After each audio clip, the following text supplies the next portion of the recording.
जय हिंद दोस्तांनो. आपणा सर्वांना माहीतच आहे की 22 सप्टेंबर 2025पासून पर्सनल वैयक्तिक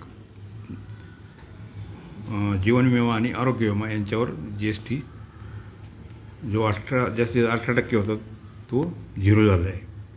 तर त्याविषयी हा लेख आहे तो आपण पाहूया. सकाळच्या मध्ये हा लेख आला आहे आणि विमा जगत या हेड अंडर GST मुक्तीचे सकारात्मक पाऊल.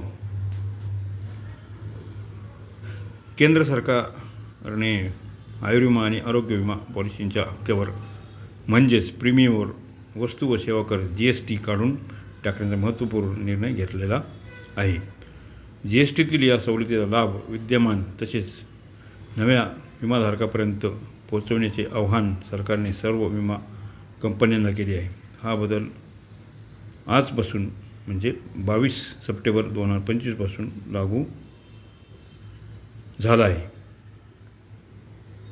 यामुळे विमा क्षेत्रात मोठ्या प्रमाणात सकारात्मक बदल अपेक्षित आहेत. मुद्दा पहिला, हा लाभ फक्त आयुर्विमा आणि आरोग्य विम्यासाठी आहे. समूह विम्यात GST कायम राहील तरीही हे पाऊल विमा क्षेत्रासाठी स्वागतार्ह आहे. मुद्दा 2, हे बदल आजपासून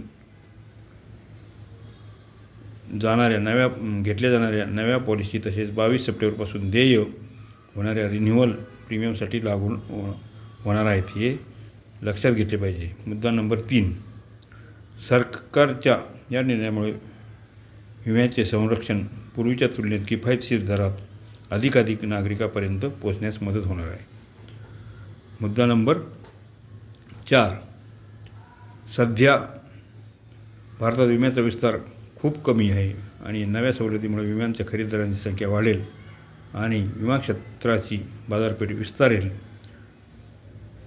मुद्दा नंबर 5, GST वगळल्याने प्रीमियम कमी होणार आणि त्यामुळे नवे ग्राहक आकर्षित होतील, ज्यामुळे पॉलिसी विक्रीत 20 ते 30% वाढ अपेक्षित आहे. मुद्दा क्रमांक 6, विमा कंपन्या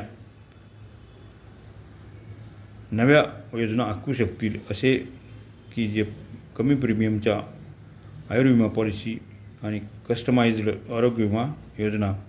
यामुळे स्पर्धा वाढेल आणि सेवा गुणवत्ता सुधारेल.